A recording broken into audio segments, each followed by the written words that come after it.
श्री हरिवंश। श्री हरिवंश महाराज जी।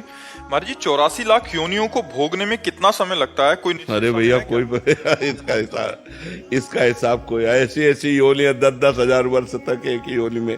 और एक एक जैसे सर्प योनि है, अब उसके कितने हैं, दुमहा कोबरा कितने कितने।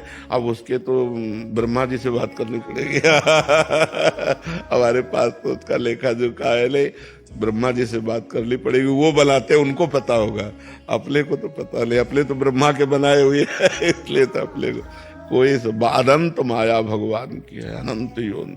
कहने को 84 लाख योनियां हैं, उस योनियों में अनंत। जैसे चींटी तो कितने प्रकार की चींटी, बिच्छू तो कितने, काली बिच्छू भूरी बिच्छू कितने प्रकार की, ऐसे कितनी योनियां। 84 लाख योनियों में एक योनि मनुष्य है, बकाया 83,99,999 योनियों। वो गणित तो भैया किसी को नहीं मालूम। आप ये विचार करो, एक मनवंतर में एक देवराज इंद्र होते हैं, लेकिन वो मरते नहीं है, वो केवल देवराज इंद्र। एक मनवंतर, आप सोचो, एक मनवंतर में वो तो राज्य करेंगे, इसके बाद वो उतार दिए जाएंगे। ऐसे कितने मनु, कितने इंद्र, कितनी बार बदलते हैं। तब ब्रह्मा जी का एक दिन होता है, ब्रह्मा जी का एक दिन। उनमें से प्रजापतियों की सब, ये सब योनियों में ही तो है, 84 लाख योनियों के अंतर्गत है। करोड़ करोड़ तो वहीं व्यतीत हो जाते हैं ना, गंधर्व हैं, अप्सराएं हैं, कितनी योनि। कोई मनुष्य पैदा होते ही मर जाता है, कोई जीव पैदा होते ही मर जाता है, कोई 1000 वर्ष जीता है, ऐसी योनियां है, कोई 500 वर्ष। आप कैसे गणित लगा सकते हो? ईश्वर की सृष्टि की गणित कैसे लगा सकते हो? या तो ईश्वर ही लगा सकता है, दूसरी किसी की सामर्थ्य नहीं है।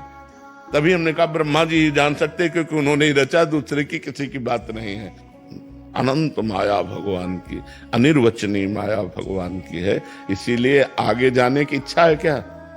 84 लाख में जाने की इच्छा है क्या? तो बस इसको पूरा कर मनुष्य जन्म मिला है 84 लाख योनियों से मुक्त होने के लिए। तो यदि हम खूब नाम जप करें, धर्म पूर्वक आचरण करें, किसी को दुख न पहुंचाएं, परोपकार करें, तो इसी जन्म में हमारा काम बन जाएगा। आगे की हम चिंता क्यों करें? इसी जन्म में हम अपना काम बना लें। मनुष्य शरीर काम बनाने के लिए मिला है, और वो काम है भगवत प्राप्ति, वो है भगवान की प्राप्ति। जब तक भगवान की प्राप्ति नहीं होती, तब तक जीव को दुर्दशा भोगनी पड़ती। बड़ी विचित्र दुर्दशा, बड़ी विचित्र। अब कुत्ते का पैर फंस गया मोटरसाइकिल में, अब 10 जगह से टूट गया। अब वो मोटरसाइकिल तो गई, अब ना वो अस्पताल कोई ले जाएगा उसको, ना कोई टेबलेट लगेगा, ना कोई इंजेक्शन लगेगा। पीड़ा ही पीड़ा सहते सहते साल 6 महीने में वो कड़िल कड़िल कर चलने। क्या योनियों को कष्ट है। महाराज जी, ये हमें समझ क्यों नहीं आता? हम देख रहे हैं दुख को, हम ये जान रहे हैं, गुरुजन कह रहे हैं कि मनुष्य जीवन इतना इतना कठिनता से मिलता है। 3 गुण जो माया के है ना, ये त्रिगुणात्मिका माया, सतोगुण, रजोगुण, तमोगुण, ये ऐसे प्रवाह हैं कि अभी आपको, जैसे हमारे सामने बैठे हो तो सतोगुण है, सात्विक वातावरण, तो आपको बात समझ में आ रही, यार जीवन का लक्ष्य भगवान की प्राप्ति हो। जहां बाहर हटे, रजोगुण तमोगुण का फोकस आया, तो स्त्री अच्छी लगेगी, धन अच्छा लगेगा, पुरुष अच्छा लगेगा, पद अच्छा लगेगा, ये सब अच्छा लगने लगेगा, और यही सत्य लगेगा संसार में। नहीं तो जैसे सोचो, मरोगे तो तुम्हारा शरीर छूटेगा, सब छूट जाएगा। क्या ये बात आप सब लोग नहीं जानते हो? सब लोग जानते हो। फिर पाप क्यों करते हो? फिर कामनाएं क्यों करते हो? फिर प्रपंच क्यों पाल रहे हो? जाना है यार, रहना नहीं है, सबको जाना है, लेकिन सब दिमाग से यहीं की व्यवस्था में लगे।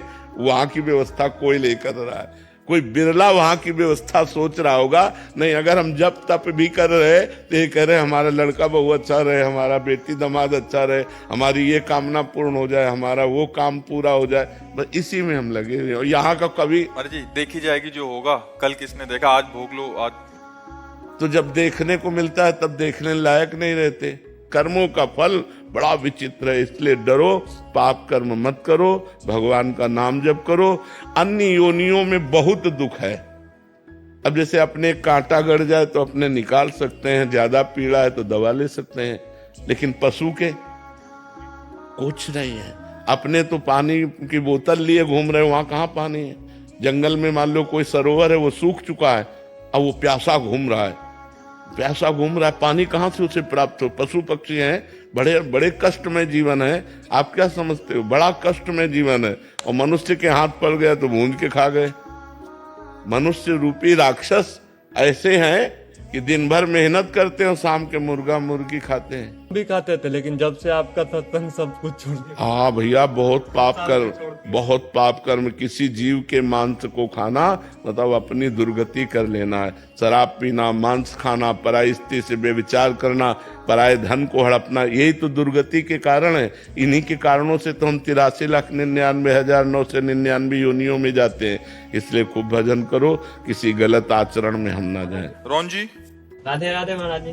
राधे राधे महाराज जी। वीडियो अच्छी लगी हो तो वीडियो को लाइक, शेयर और चैनल को सब्सक्राइब करें।